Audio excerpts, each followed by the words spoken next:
Good afternoon, everyone. Thanks so much for joining us today. My name is Kyle Roberts, and I am the Executive Director of the Congregational Library and Archives. Welcome to today's virtual book talk on the Oxford Handbook of Puritanism with Drs. Frank Bremer, Rachel Adcock, and Emerson Baker. To begin, I want to acknowledge that the Congregational Library and Archives resides in what is now known as Boston, which is in the place of the Blue Hills, the homeland of the Massachusetts people, whose relationships and connections with the land continue to this day and into the future. For those joining us for the first time, the Congregational Library and Archives is an independent research library.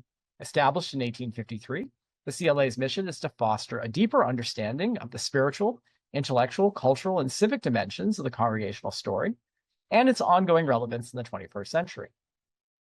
We do this through free access to our research library of 225,000 books, pamphlets, periodicals, and manuscripts, as well as our digital archive, which has more than 130,000 images, many drawn from our New England's Hidden Histories project.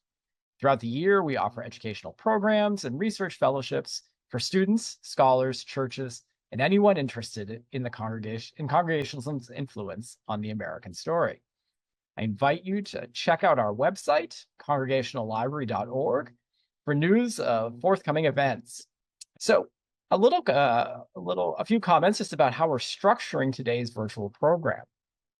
So we're very lucky to have both an editor of the Oxford Handbook of Puritanism, as well as two of the leading contributors. So we're going to begin with comments by Dr. Francis Bremer, who with Ann Hughes, Dr. Ann Hughes was one of the two editors. Dr. Hughes wanted to be with us today, but unfortunately had a last-minute personal thing that came up.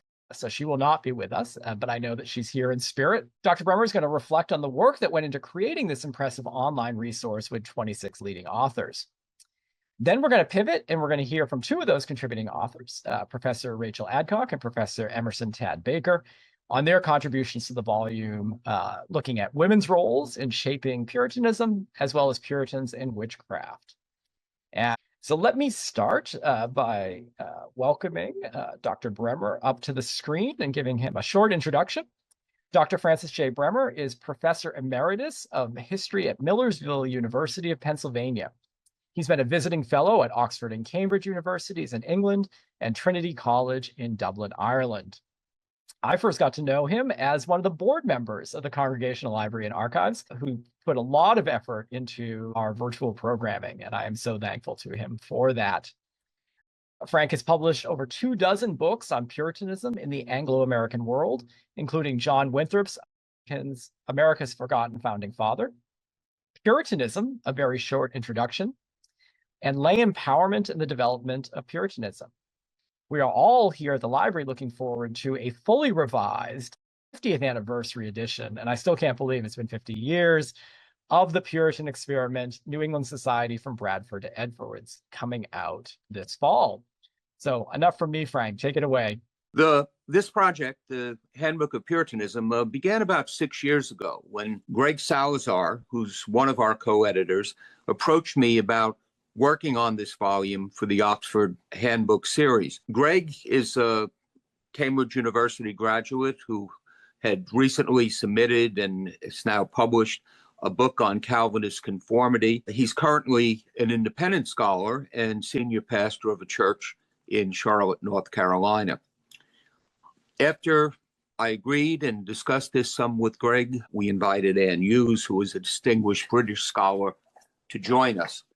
We had a number of goals, and basically we wanted to provide a series of essays that would reflect the current state of the field of Puritan studies in terms of history, theology, and religious practice, as well as the impact of Puritanism on politics, society, and culture during the 16th and 17th centuries.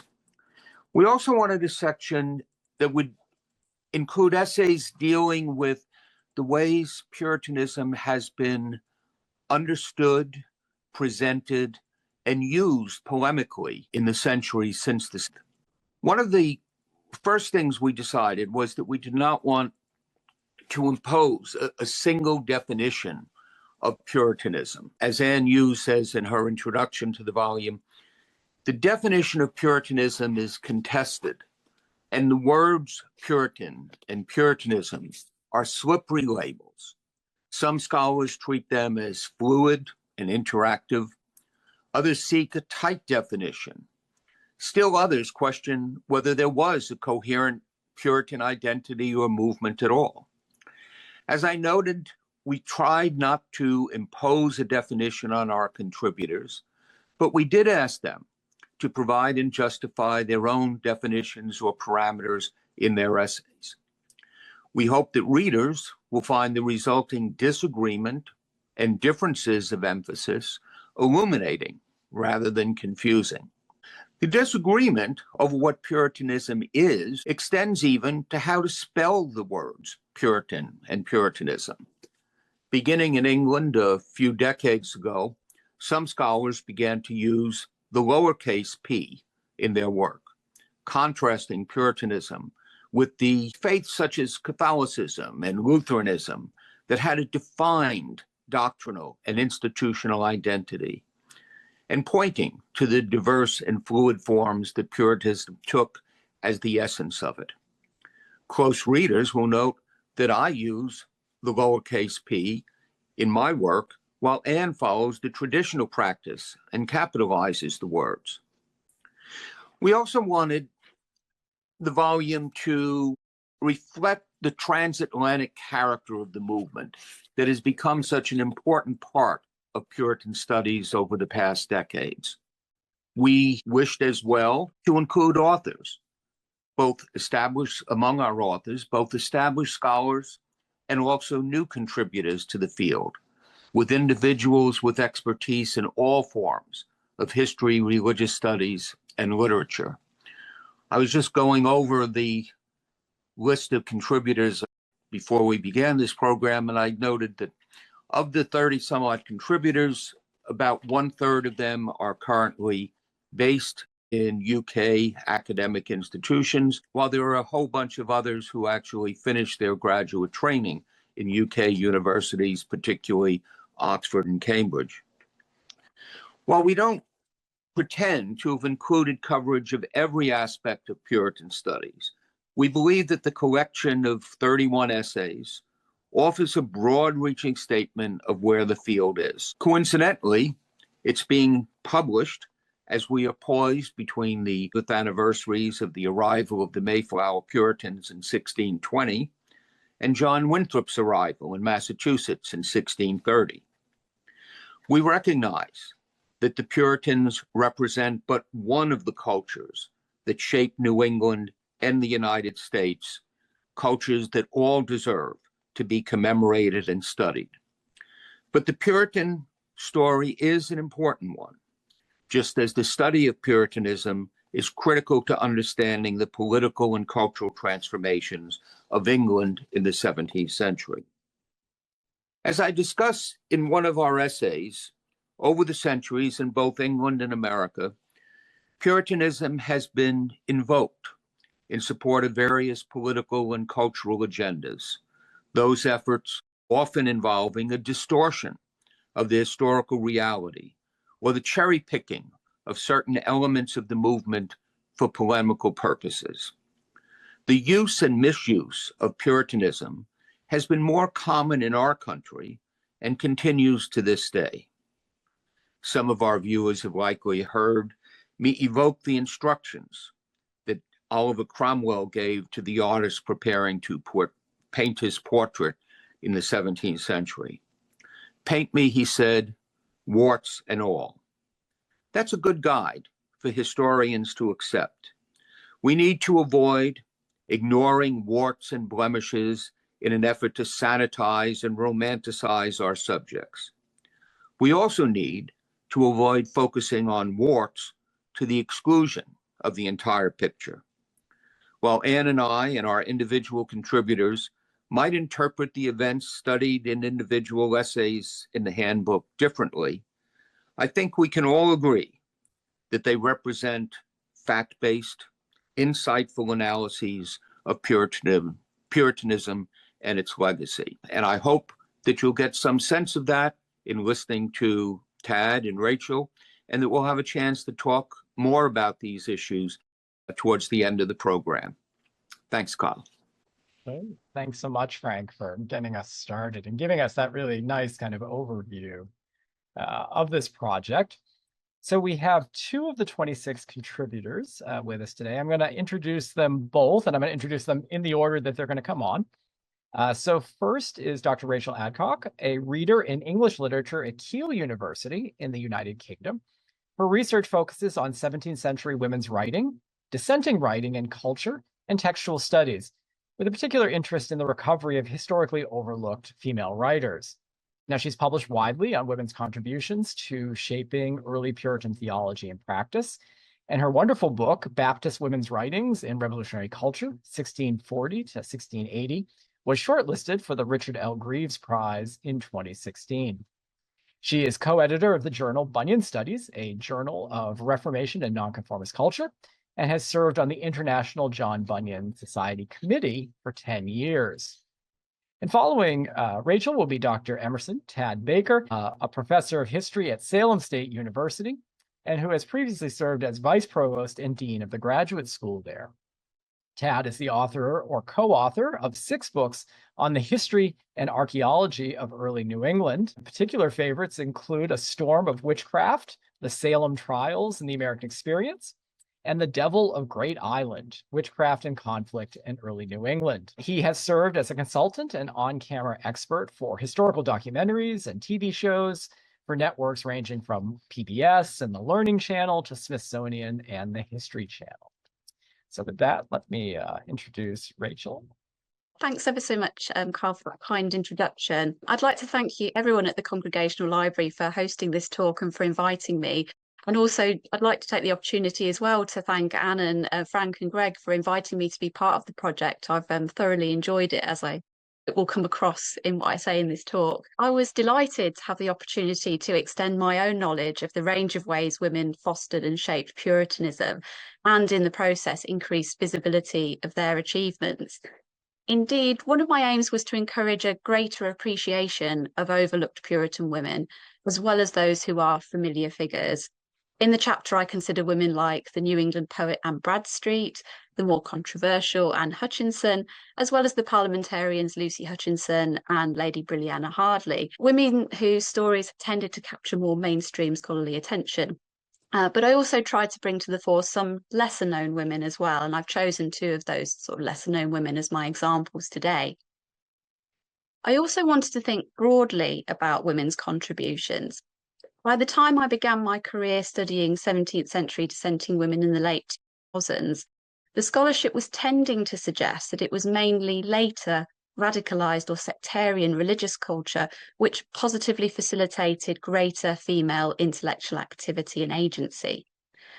However, I wanted to reflect work produced since then that has focused more on Puritan culture as a whole, right across the period, and the opportunities it offered women to engage with and shape reformed intellectual cultures which might underpin all kinds of vocational action too, actions ranging all the way from resisting persecution and standing trial to teaching in the family, which of course was the bedrock of Puritan experience.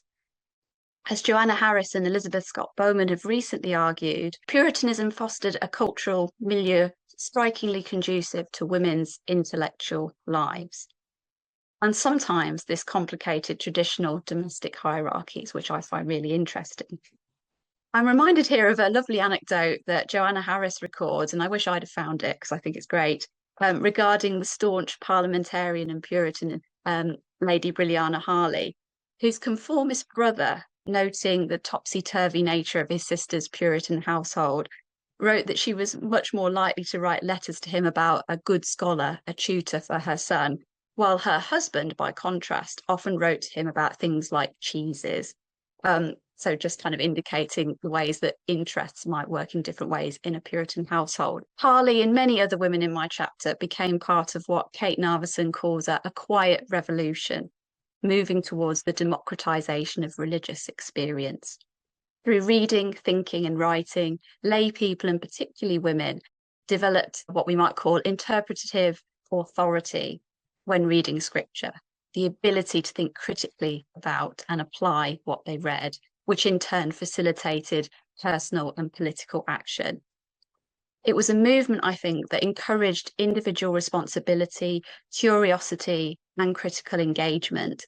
And that was no more or less the case for the noisy Civil War sectarian prophets than for those women teaching in the family who strengthened and shaped their family's religious practices. In this study, then, I wanted to follow Anne Hughes and others in arguing that Puritanism and the social roles it inculcated offered significant opportunities for female agency. Increased self-knowledge and self-belief fueled a sense of responsibility to respond to and counter religious orthodoxy as part of a rapidly shifting confessional landscape. This created, as Sarah Apatry and Hannah Smith have suggested, a space for female voices who saw themselves as substituting for absent or corrupt masculine authority, or as censors of clerical power. And we see this urge to reform and evangelize, guide and shape in a whole range of Puritan women's activities across the period. I like to tell people about a remarkable woman called Sarah Jones, a dyer's wife, who was arrested in 1632 with around 40 others for gathering separately from the parish church. She and they spoke boldly in front of the High Commission Court, in front of no less than William Laud, then Bishop of London. Apart from surviving court records, we might have little to no idea at all about Jones's influence within a particular community if she'd not paid to publish her text, The Relation of a Gentlewoman. You'll see that on the left there. He paid to publish it to preserve it because her notes had been confiscated after our house had been searched. And it now only exists, I think, in one copy in New Zealand. So we're very, very lucky to have it. This work has two main aims. It's to provide an account of God's mercies in preserving her persecuted community. But it also is there to enable and strengthen her congregation to stand strong and firm in their faith. Defending the congregation's practices was a communal but also individual responsibility, she argued.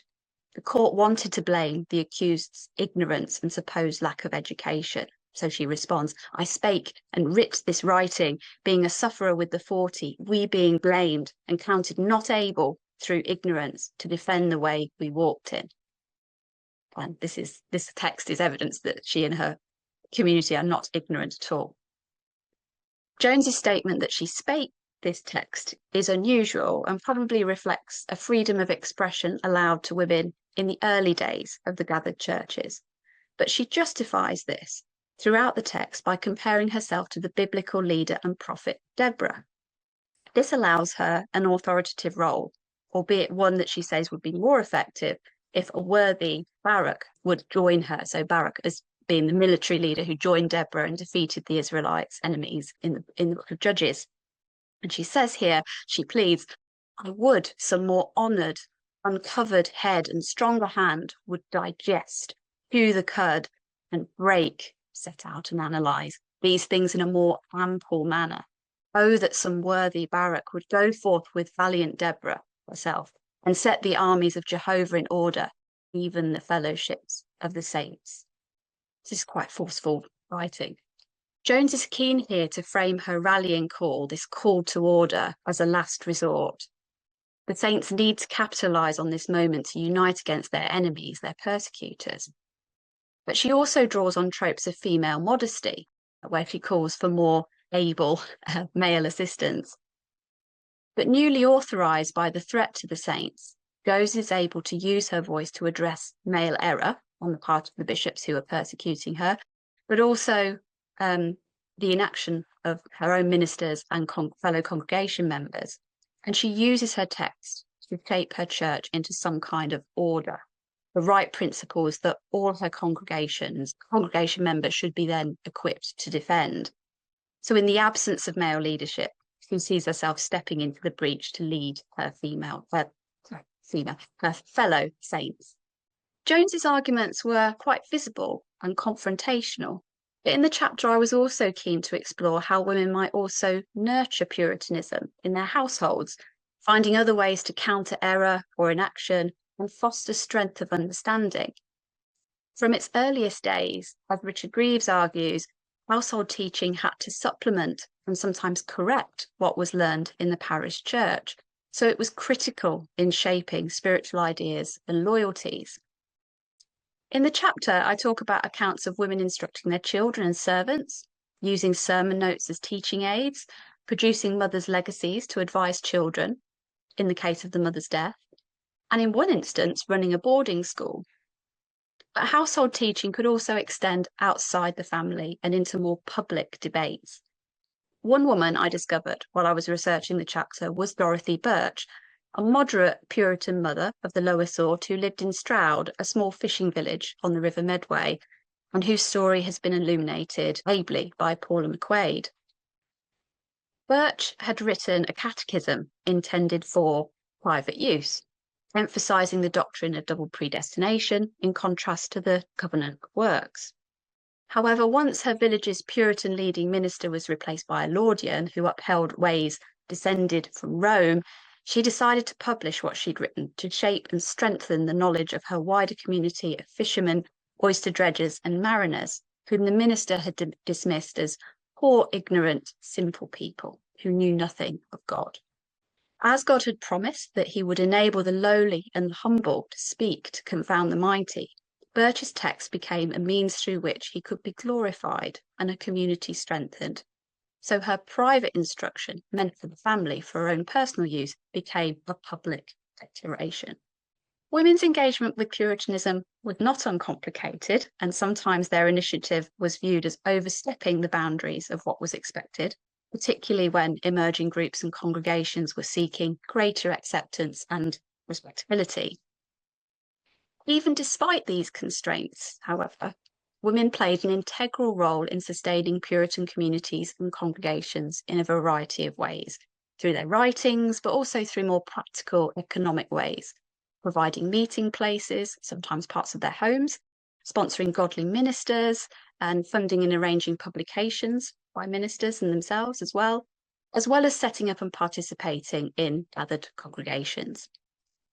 And I'm sure that as research continues apace, ever more evidence of women's significant contribution to Puritanism will emerge. And my hope is that my chapter will help to inspire that, or at least take this one stage further.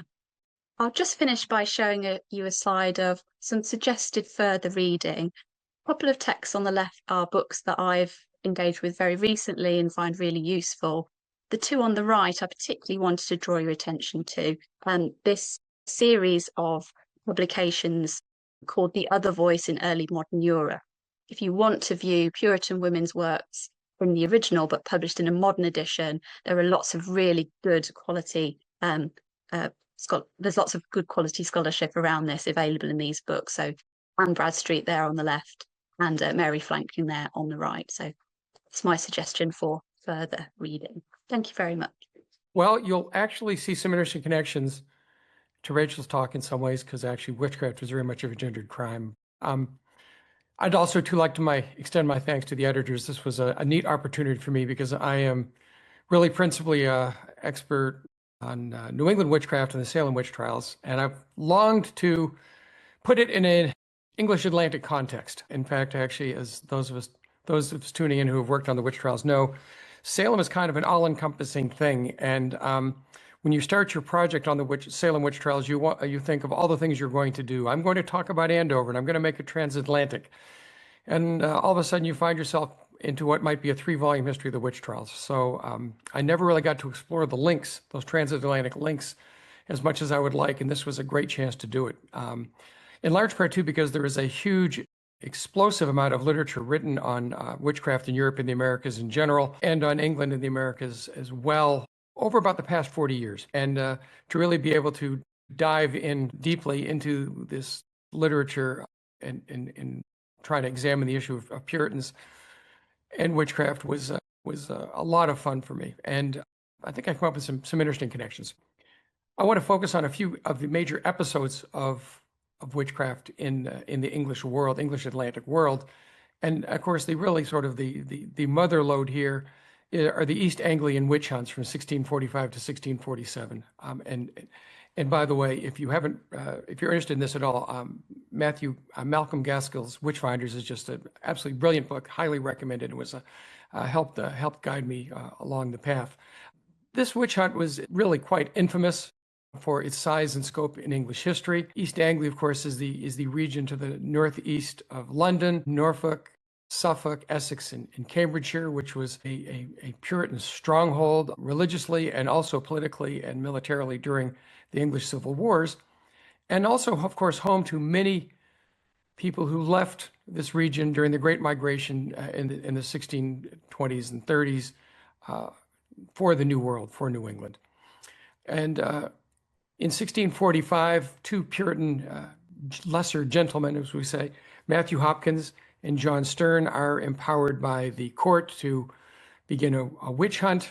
And in the end, over 2 years, they will interrogate over 300 people and more than 100 hanged, so many that we don't have all the names or the precise numbers. And so this is by far off the Richter scale for English witchcraft. It is that one huge English witch hunt. Overall, England, compared to the rest of Europe, really had fewer witch trials than elsewhere, certainly had them. And there's really just this one big witch hunt, which, of course, as we think about this, is closely related to the goings on of the English Civil War. But I'll return back to that. But I think the most important initial connection is this incident in East Anglia certainly triggered witch hunts and witch fears in the Atlantic world, in both New England and actually in Bermuda. I think it's fair to say that throughout the early modern world, regardless of faiths, people are always in sort of a relatively constant fear or worry that witches and Satan may be present, right? I kind of equate it to the issue of terrorism today. You know, we know that's a real threat, but we don't really think about it too much until things start to go wrong. And, you know, if you first hear a siren go off, you just assume an ambulance, but if it's followed by a loud explosion, it doesn't take long for us to get to a bad place quickly. And that's kind of the way it was in the 17th century in England and elsewhere. So people knew witches were a constant threat, but they didn't really worry about them too much being in their midst, even though they may have given the occasional sideways glance to an odd neighbor. But when you have trials starting, then people begin to pay attention. And so it really is no coincidence at all that New England's first witch trial and first formal accusations take place in Connecticut in 1647, followed the next year by the first accusation in Massachusetts. And there follows really a decade of intense witchcraft fear and persecution. From 1647 to 1656, there are, in Connecticut and Massachusetts, there'll be 19 trials, 12 convictions, and 11 executions. And then amid this panic in New England, Bermuda becomes involved in witch hunts as well. From 1651 to 1655, Bermuda tries 12 people and executes 5 for witchcraft. In the colony's first witch trials, and actually amongst its very few after that. And this doesn't seem like much to us, but at the time, Bermuda's entire population was about 3,000 people. So this is a pretty significant outbreak. And at the time, of course, Bermuda is politically and spiritually dominated by Puritans. In fact, actually, the Earl of Warwick was a leading shareholder and for a time, actually, the absentee governor of Bermuda. Not coincidentally, he is actually in 1645 as the presiding judge in Essex for a number of the witch trials, seeing to the conviction and executions of a number of people. So there are some actual really direct linkages here. Throughout the Atlantic world after this, there's a sort of a few years of quiet. And then witch hunt starts up again in Hartford, Connecticut between 1662 to 64. There are 14 trials and 4 people executed, several other trials in New England in that time period. So there's a sort of this ongoing fluctuation. You can see where fears get raised because of all sorts of factors. And then all of a sudden, those hidden fears result in accusations. But really after the mid-1660s, things kind of quiet down, really, both in England and in the Americas. And there will be sort of sporadic accusations and trials and even an occasional execution in England. In New England, there will be only one more execution after the mid-1660s before Salem.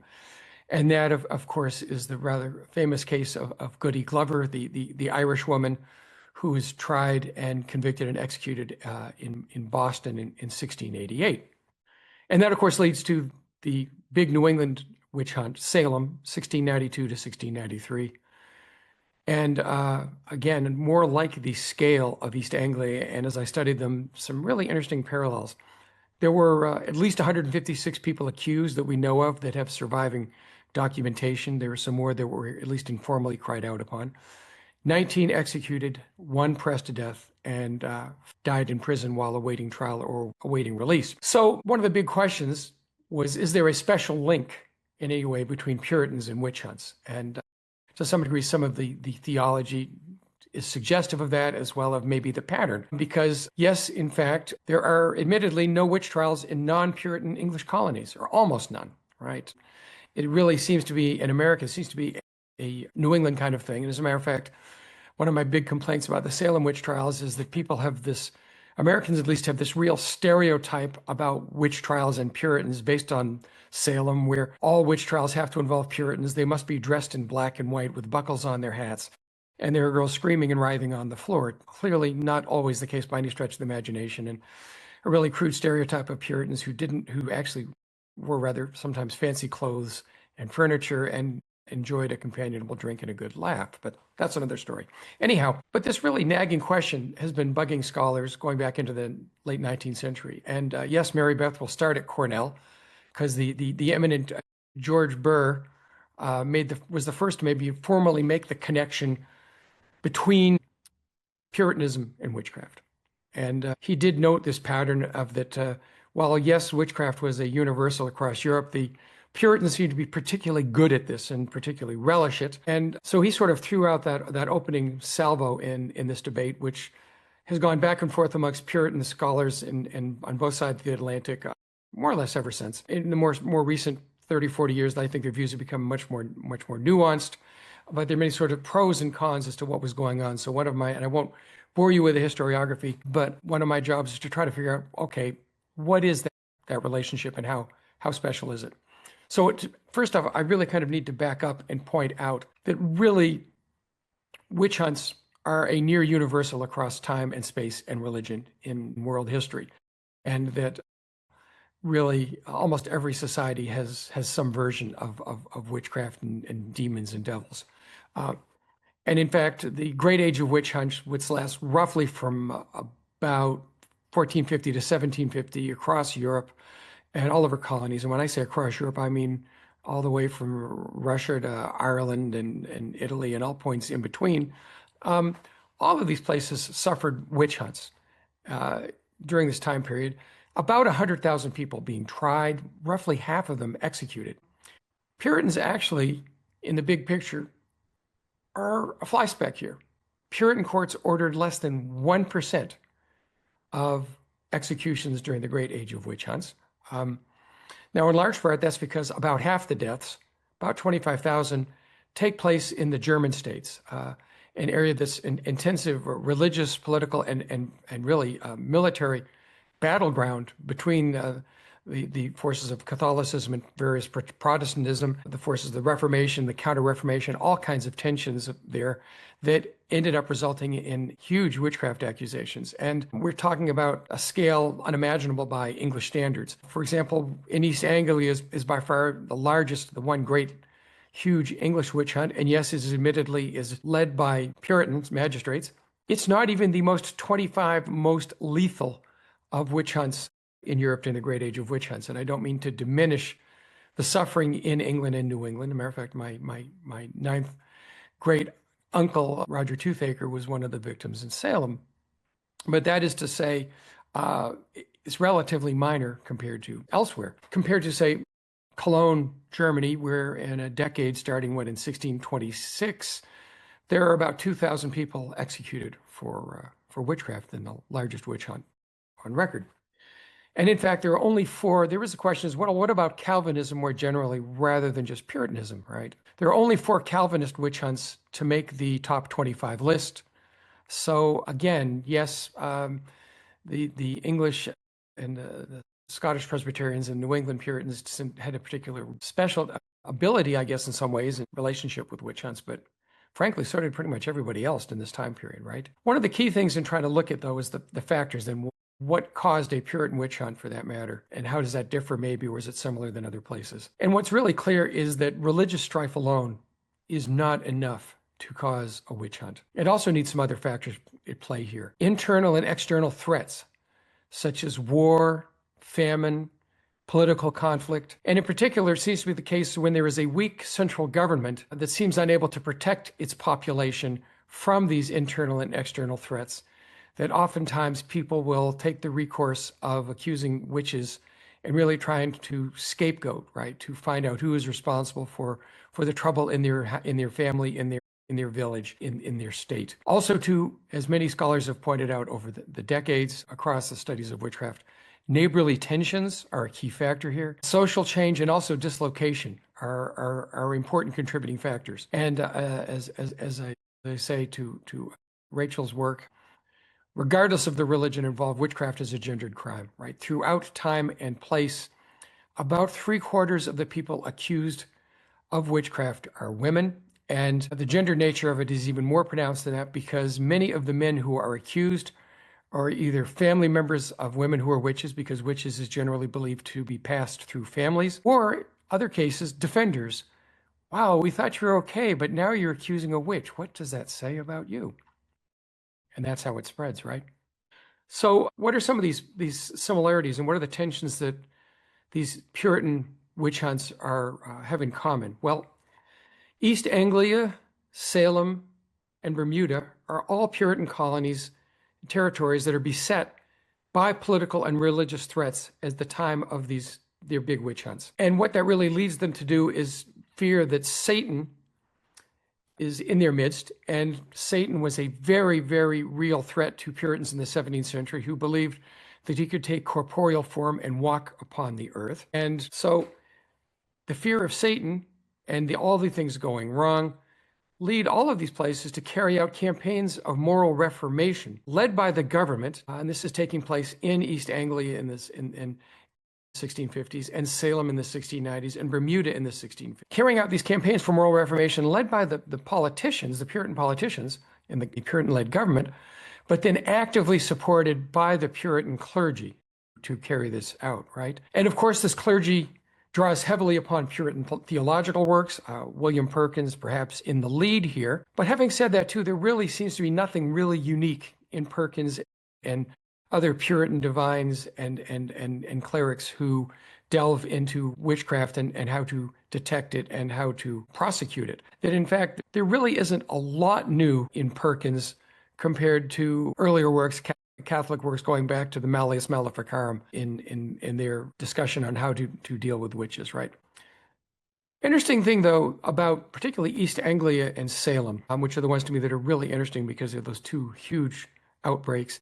And of course, there are even some people in Salem in the 1690s who had been youths in East Anglia in the 1640s. So there are maybe some direct tangible connections there.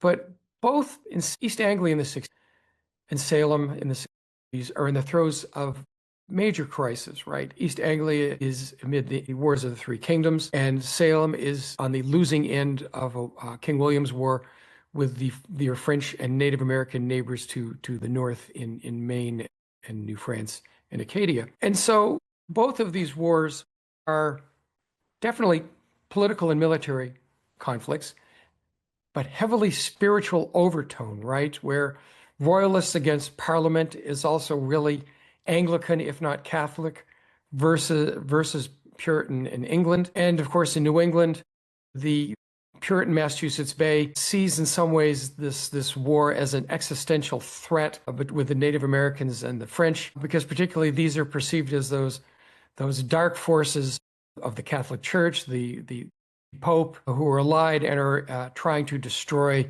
the Puritan experiment in New England. So these are not just military threats. These are ones that have strong religious overtones.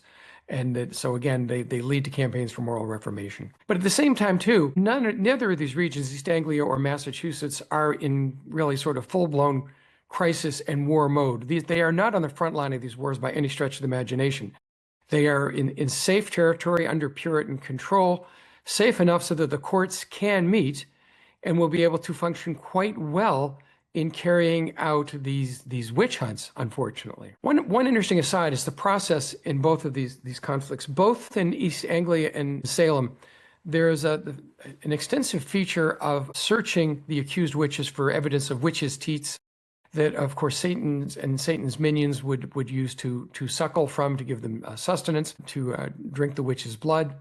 And that certainly, it occurs in other cases of witchcraft throughout Europe, but there seems to be a particular interest for this for Salem and East Anglia and for New England in general. One, again, I think that is directly related to this idea that Satan can literally walk the earth, right? That he's that physical presence. I also say, too, both areas do make reference to signing Satan's book, that the Puritans are very much bookish people, right? Amongst the highest literacy rates in the history of the West. And to them, it's all about contracts and the Bible, and signing Satan's book becomes a particular feature in Salem, of course. So there were some interesting patterns there that I think could really, there's some interesting master's thesis of dissertations topic here, I think, in comparing those witch hunts. So again, how do we explain the fact that just we have Puritan witch hunts in America and nowhere else? Well, if we also look at the big picture, there are many Puritans in East Anglia, in New England, who oppose witch hunts. And particularly, I started studying Plymouth colony because here you have a Puritan colony that never had a witch trial, barely an accusation. So how is that different? Plymouth faced many of the same threats as Massachusetts, but had a more moderate reaction to them. By 1692, actually, about a third of Plymouth's Bristol County, on the southern part of the colony, about a third of the people living there were either Baptists or Quakers. If this had taken place in Boston or Salem, there would have been bloodshed and fighting in the streets, I suspect. But this doesn't seem to be a big deal in Plymouth. And at the same time, too, in 1691, Plymouth is made part of Massachusetts Bay, really largely against its will, under the Charter of 1691. So you have religious turmoil, you have political turmoil, yet there are, again, no witch accusations in Plymouth really throughout its history, a couple of hints of one or two, certainly no action in 1692. So there really don't seem to be the political crises. There's no call for moral reformation in Plymouth, and ultimately, really no witchcraft accusations. So just to in sum, then, maybe it's kind of fair to say that really, ultimately, there doesn't seem to be a special relationship between Puritanism and witchcraft, and that communities of all Puritan faith often responded similarly to Puritans when facing combinations of political instability and spiritual concerns. And lacking those troubles and conditions, beliefs in witches persisted, but there were no witch hunts. Thank you very much. Great. Thank you so much, Rachel and Tad. So fantastic. Clear evidence that there's so much more for us to kind of think about and to understand. So if I were to invite you all to the Congregational Library and we were going to walk through the stacks, you would find that we organize our Puritan materials geographically instead of, say, theologically. And this is an inheritance from our classification scheme from the 1920s, right? So you'd go into the North American section, and then you'd have the books on Puritanism in North America. And then in a completely separate section, our United Kingdom section. And I think that's a theme here. And Frank, you were sort of addressing that at the beginning. I wonder if you maybe all want to just reflect a little on why it is that we've had what maybe sometimes feels like two disparate bodies of scholarship, and what, I want to say on the same religious movement, but maybe it's not. Is it actually, does geography shape religion? What are your thoughts? I think a couple of things. First, there's a tremendous amount of back and forth in the 17th century between New England and England. Three of the Mather brothers, Nathaniel, Samuel, Increase, go to England in the 16th. Susan Hardman Moore, who has an essay in our volume on something else, wrote a book looking at migrations back and forth across the Atlantic. There's tremendous correspondence back and forth. So, in the 17th century, we can look at a geographical distinction, but it's really a false one. There's tremendous interaction between Puritans on both sides of the Atlantic. Puritan congregations in New England send over support for Puritans in England who suffered from the Great Fire of London. Puritans in England send relief to victims of King Philip's War. So that's the first point, that there's a distinction there. Now, that being said, there are also reasons why you're going to have a somewhat different evolution. In New England, you're dealing with basically a tabula rasa on which Puritans can come and they can try and figure out how they want to structure churches and society. And if you don't like that, you don't have to come. I mean, Nathaniel Ward at one point writes that basically if you don't like this, you can leave. No one is forcing people to come to New England, aside from possibly some servants and later Scottish prisoners sent by Oliver Cromwell and whatnot. But basically, you have a society that can structure itself. In England, when the civil wars break out, you have efforts to create a Puritan society, but they're disparate efforts. And you have the problem of how do you deal with people who are outside the pale of what you're trying to accomplish. And Thomas Shepard, who I think was one of the more intolerant New Englanders, at one point does make a point in a letter that there's a big difference between trying to enforce purity in New England and in England, where you are dealing with people who are English. They grew up in that society. They have different views. You can't banish everyone who doesn't agree with you. So the movement will take somewhat different shapes. Eventually, after 1660, you have a fundamental divide, because in New England, you still have Puritans controlling the society, at least up into the mid-1680s, and then informally even after 1680 and 1690. Whereas in England, Puritans are now dissenters. They're excluded from Oxford and Cambridge. They're excluded from holding political office. And that means that Puritanism in England is going to take a somewhat different shape. Even though there'll still be communications, you're going to have more fundamental differences. So it's important to recognize those differences, but it's also important to recognize the commonalities. Rachel and Tad, anything to add? Especially thinking about maybe how we trained our scholars of these two fields. Or one. Yeah, from the American side, I think that is the problem, is that we tend to get very hyper-focused. Particularly, I think folks like myself who study early New England kind of get a bad rep as it is even in America, that we're very myopic and don't even bother. What about Virginia? What about the Chesapeake? So I think we tend to get very, very hyper-focused on what's going on in New England. And I think it's only been in recent years that we have really the latest generation of historians who are trained really more sort of in Atlantic world, and that ability to look across. And that, when I was taking my comprehensive exams, it was like, okay, we've got a North American perspective, but no one wasn't thinking across the Atlantic. So maybe I think part of this is generational, and hopefully it'll get better, is my short take on that. But I also think there's the other issue is that there is a huge imposing literature on both sides of the Atlantic that takes a lot to try to master, and even trying to do it for one small piece of it, like witchcraft is bad enough. I tip my hat to people like Frank who can really look across the Atlantic with that big perspective. It's more than a full-time job. Yeah, I don't have much to add except to say that through the process of doing this essay, I was actually encouraged to do more cross-Atlantic work, which I hadn't really done in my previous book, and felt like actually I should have done. So one of the things that I realised when I was writing the chapter was just how much the reactions to women speaking in congregations, being more involved in Puritanism, was impacted by Anne Hutchinson and the antinomian controversy. And even though I think the women who I'm looking at don't mention her by name or mention that kind of crisis by name, it seems to impact on how they shape their works, how they draw on the tropes of modesty, how they package their works in various ways. They don't want to be aligned with this woman, whether or not that they agree with what happened to her or not, but they don't want to be kind of tarred with that same brush. So that was something that struck me more when I was working on this chapter, when I was doing more cross-Atlantic work. And yeah, that's what I've come away with, really. I need to really think about those cross-Atlantic connections a lot more. A nice question here from our friend Noah Bailey, who writes, "This was wonderful. Thank you all for enlightening and inspiring talks.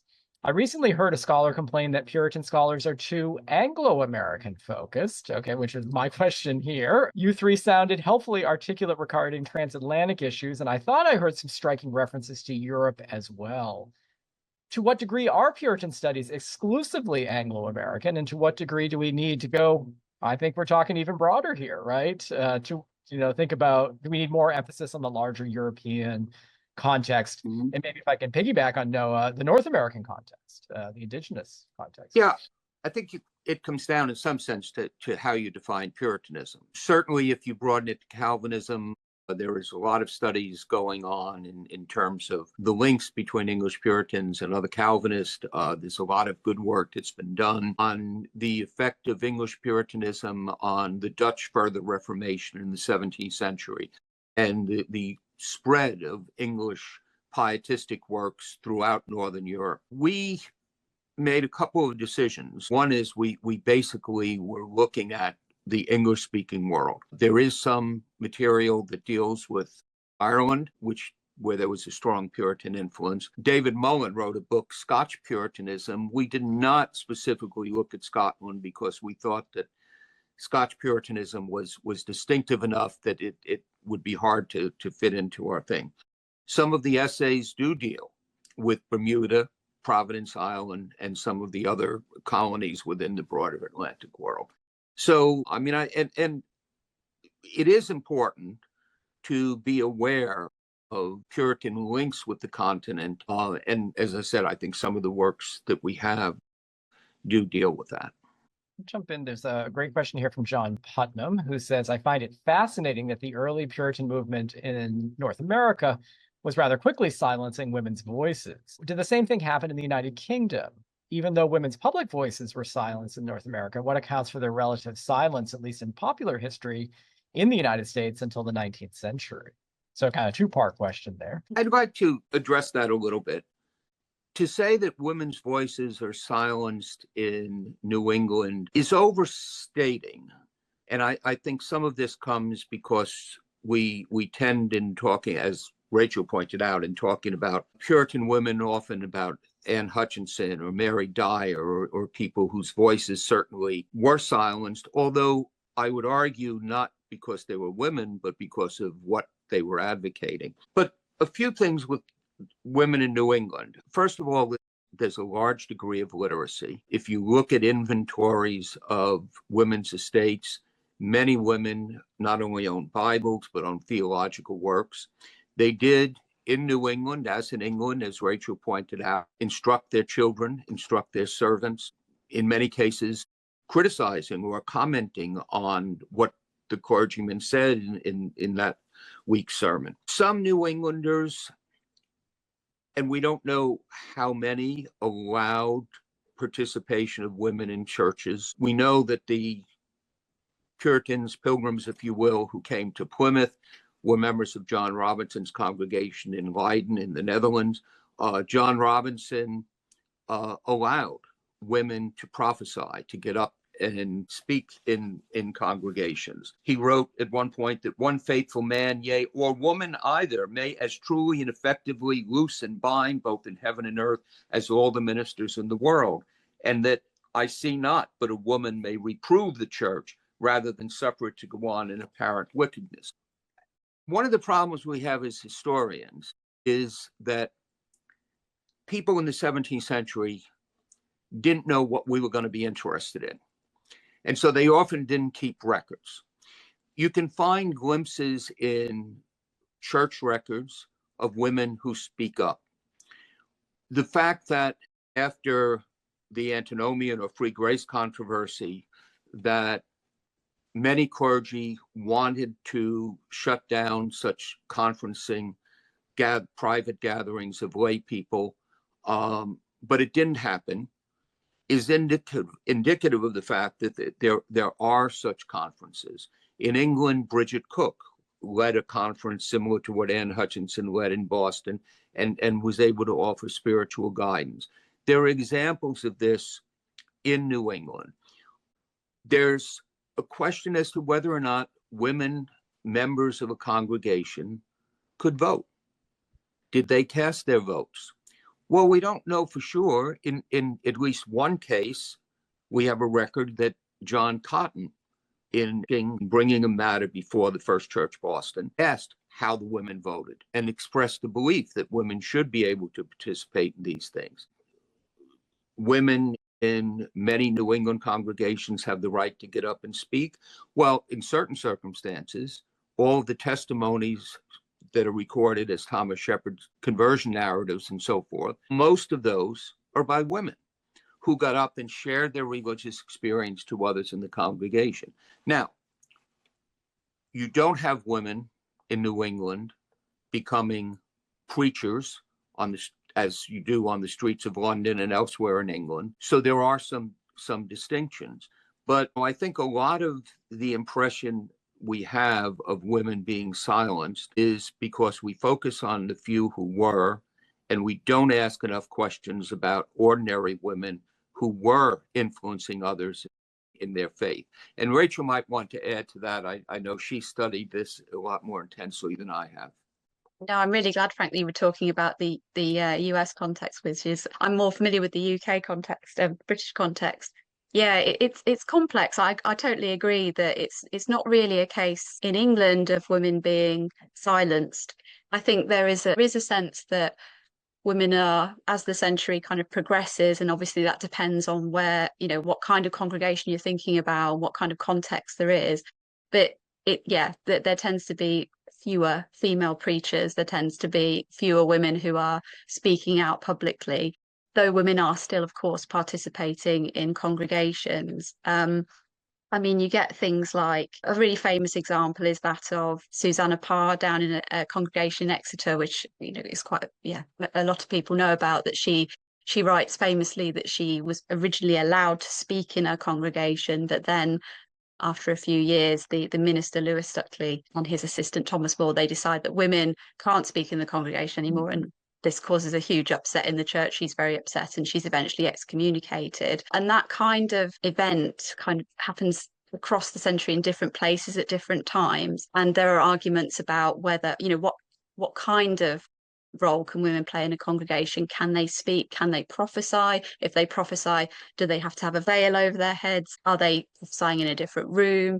If they're presenting their narratives of conversion, their opening testimonies, are they doing that in front of the congregation or in a different room in front of some kind of a select group of the congregation? So different congregations have different ways of dealing with this. But overall, it feels like the roles for women are curtailed as the century goes on, I would say, although obviously the situation is complex.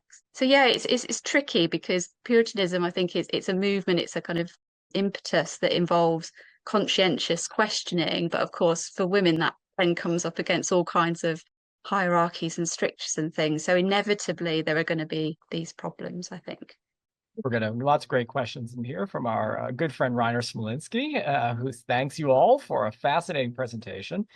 Reiner's question is about witchcraft hysteria. Time and again, the outbreak in New England is traditionally viewed as the result of political and social tensions, of Indian wars, and of economic factors. He'd like to know how the religious leaders interpreted this outbreak. How did religious leaders explain the devil's appearance at that particular time? How did their millenarian views of the end times shape their interpretation of what happened? Were similar eschatological concerns operating in East Anglia? And I will say, just as an aside, this is one of those times that I would love to be able to bring Reiner up, and I'm sure he would ask this in a very wonderful and animated way. So what do you think, Ted? Well, I think that the campaign for moral reformation is critical, right? I mean, we are talking about the whole, at least in New England in particular, you have Puritan declension, but of course in England the War of the Three Kingdoms has this strong millennialist thread to it as well too. And so I think that means people are particularly looking out for witches and demons. And in fact, if you have to go no further than the sermon book of Samuel Parris, who's a minister in Salem Village in 1692, well, even before that, 1689 to 96, actually.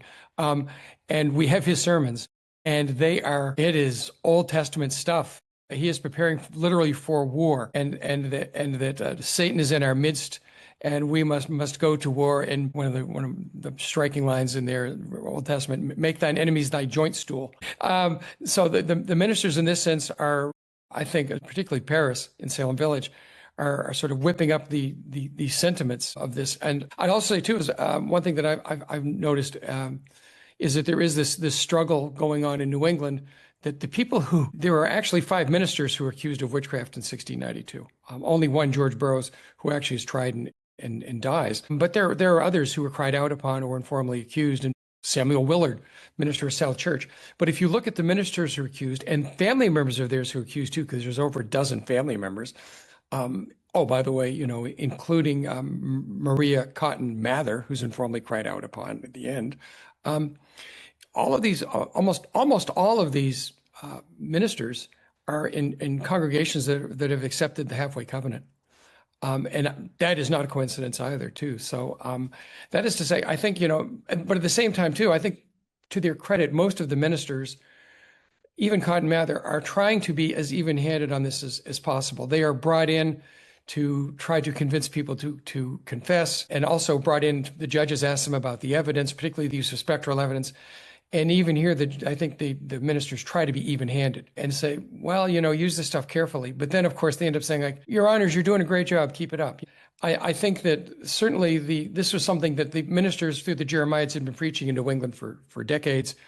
And I think there is certainly a millennialist thread as well there, too, that let's put it, it's an endless topic. We could talk all day about it. But certainly the ministers are very prominent. And I would actually argue that the Salem witch trials, one of the end results of it is that the ministers, particularly Cotton Mather, get sort of tarred with the brush of witchcraft that starts that push towards the division of church and state, saying, maybe it wouldn't be such a great idea that the governor's top advisor is a minister. Maybe a little space might be a healthy thing.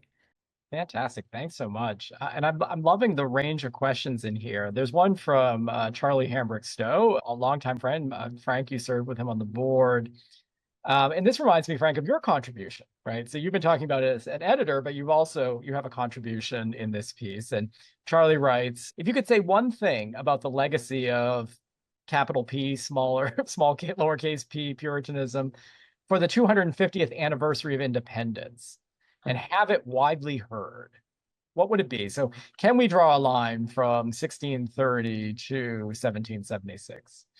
Well, John Adams argued that the source of the Defense of American Liberties in 1776 was based on the institutions of church, state, and school in Massachusetts and the values they imparted. And I think that's part of it. But I think also you do have a tradition of opposition to tyranny. John Cotton in the early 16th preached about the necessity of resisting tyrants.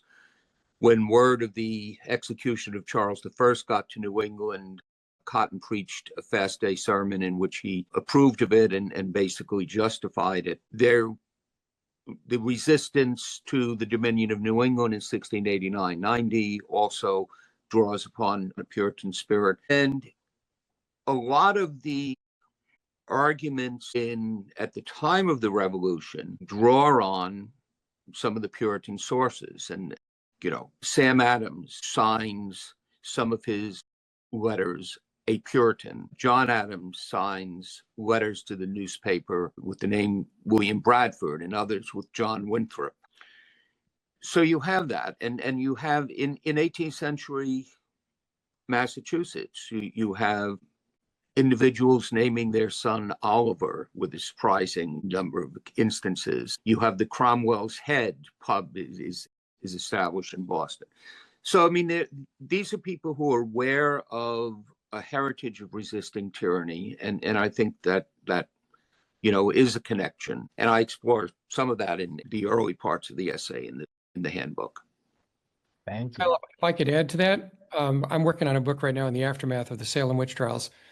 And I may go too far out on the limb in the book, but I really say that the fact that the revolution started in Massachusetts, the same place of the witch trials, is not a coincidence.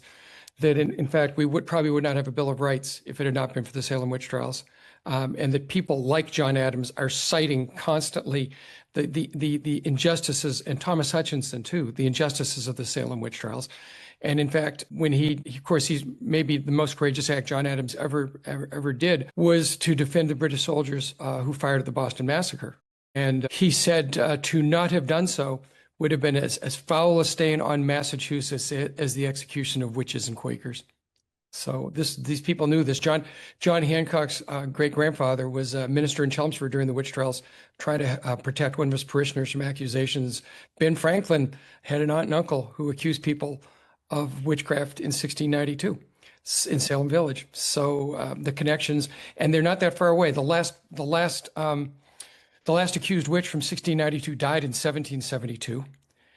And if you want, so people knew of this, and if you want to think about it, the 84 years between the witch trials in 1776, folks, for us, that's, Pearl Harbor and World War II. So we know about the Greatest Generation, even if we all weren't there at Pearl Harbor. Well, Rachel, you're clearly a scholar of British Puritanism, so I won't ask you to weigh in on the origins of the American Revolution. But I'm curious, with the work that you do, and especially in your teaching, what is the long thread or the long arc of 17th century women's writing? How does it have a life beyond that has been interesting for you? Well, another thing that I've been reflecting on, not only when I was writing this chapter, but also when I've been revisiting it, because I think I wrote it maybe 3 years ago. So it's been interesting to kind of revisit the work that I've done. I think there's more work to be done on the 18th century heritage of these particular women that I work on, the Puritan women. And because I suppose related to the previous question about the kind of silencing of women, or, the curtailing of women's roles, or containing of visible women's roles, I think there's more to do with seeing, tracing those into the 18th century and potentially the 19th century as well, and seeing what's the heritage of these women. I mean, in terms of contemporary and introducing these voices to students, I found it really, really interesting how they've reacted to them. I mean, I remember as a student being faced with Anna Trapnell's prophecies, and as soon as I saw them, I loved them, and I've worked on them ever since, because I was just really attracted to this idea of somebody who is quite humble, of humble origins, but being given this power to confront the government, to confront Cromwell. And I think that appeals to students, especially as we're living in a kind of age of anxiety, I suppose, of lack of confidence. But that's what I'm finding in the students anyway, to see women's voices. They're drawing on this authority from somewhere and using it to question things. I think that they find that very, very interesting and inspiring in some ways. So, and I think it speaks to, and this is something I had the chance to read Anne's draft of her introduction, just the republishing of these Puritan stories, right? The way they suddenly become kind of the bestsellers for the evangelical movement in different forms.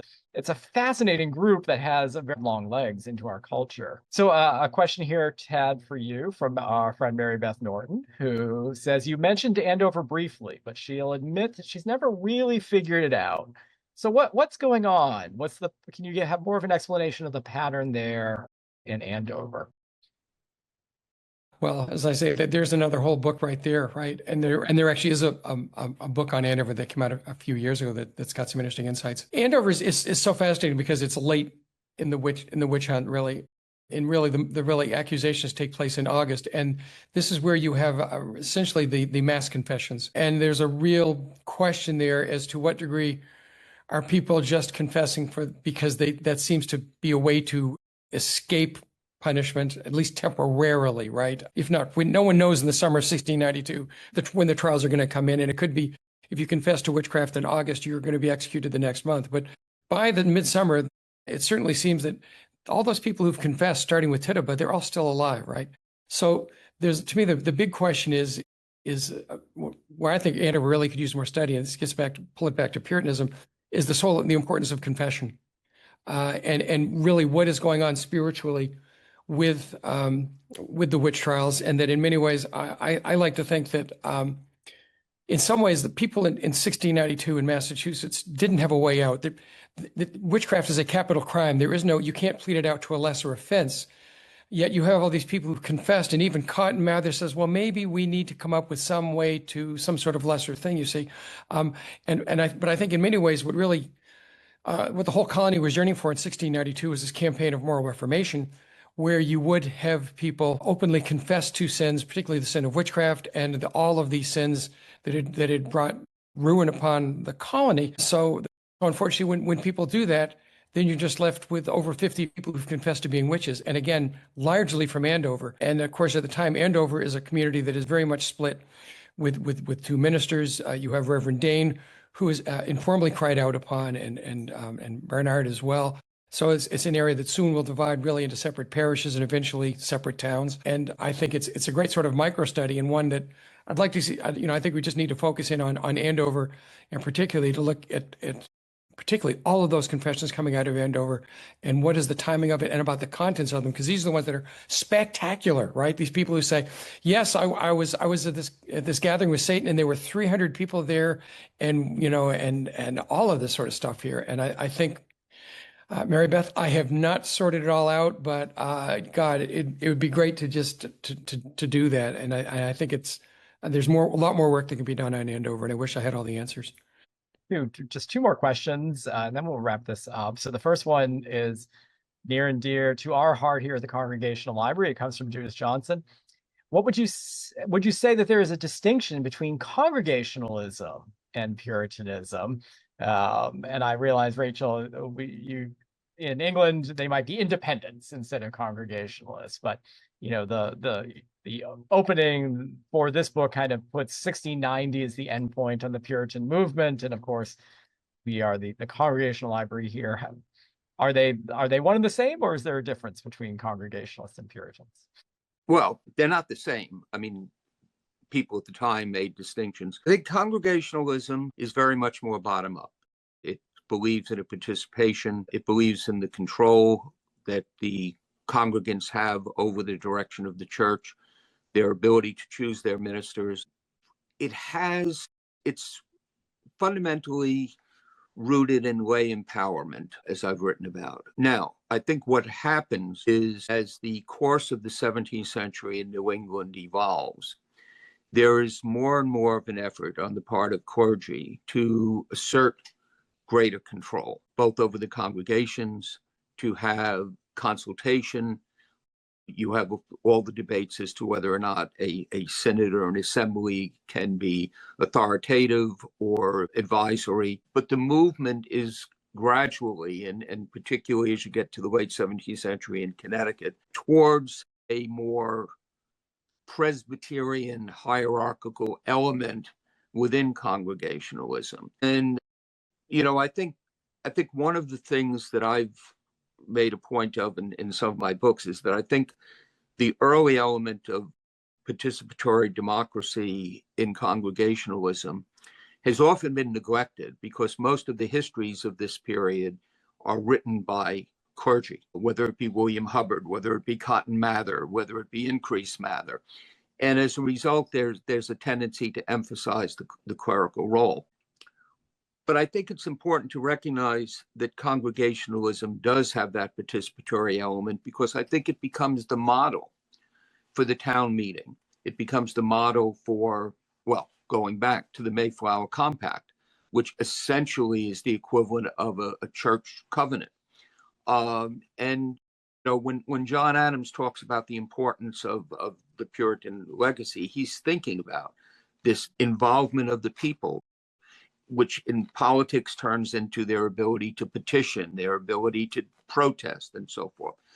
So yeah, I think there are a few Presbyterians, Hubbard and Noyes, in parts of Massachusetts, but I think basically in New England, you're going to have a predominantly congregational movement. In England, of course, a lot of the thrust of the Westminster Assembly is to recommend towards Presbyterianism. And the Congregationalists tend to be dissenting or independents. Wonderful. Thank you so much for that. So final question, Israel, and I'm going to kind of take this question in the direction I want to take it. Israel Benpour points out that there was a Cambridge companion to Puritanism in 2008. Now there's the Oxford Handbook in 2026. So, a first question might be, what's different? And as each of you think about your own trajectories, and maybe you have a copy of the Cambridge Companion on your shelf, but what's changed?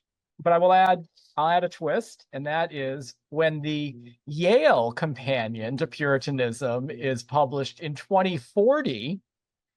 What do you hope to see in there? You know, what might you hope to see that you're not seeing in the one that's coming out right now? So you can choose either question. Oh, and I think Frank's got it. Right off my shelf. It's a wonderful book. It's shorter. We have more essays. We cover more types of topics, but it has more regional focus. There are essays specifically on New England that David Hall did, that I did. But I think, you know, we keep adding to the literature. In some ways, I think there are things that were said or written about in the Cambridge Companion that now, if you look in our handbook, you'll see a little bit of revisionism that's taken place on some of these points. But it's a wonderful book, and I would certainly recommend it. And it's probably more accessible than the Oxford Handbook right now. The only thing I'd add is, I mean, I haven't seen all of the essays. I haven't got the overview that Frank has of the whole volume, but the ones that I have looked at, I'm pleased to see more women appearing in different chapters and not just the chapter on women. So I think that's a really welcome addition to the new handbook. Not to say I very much respect the Cambridge Companion and Anne's essay in it, which is fabulous. Right. Fantastic.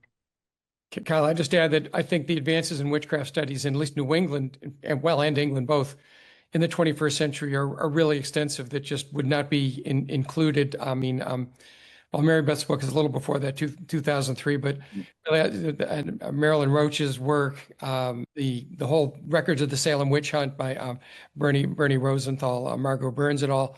Are all things that are indispensable to the study of witchcraft, or that weren't around before. So I think we're still got a lot to learn.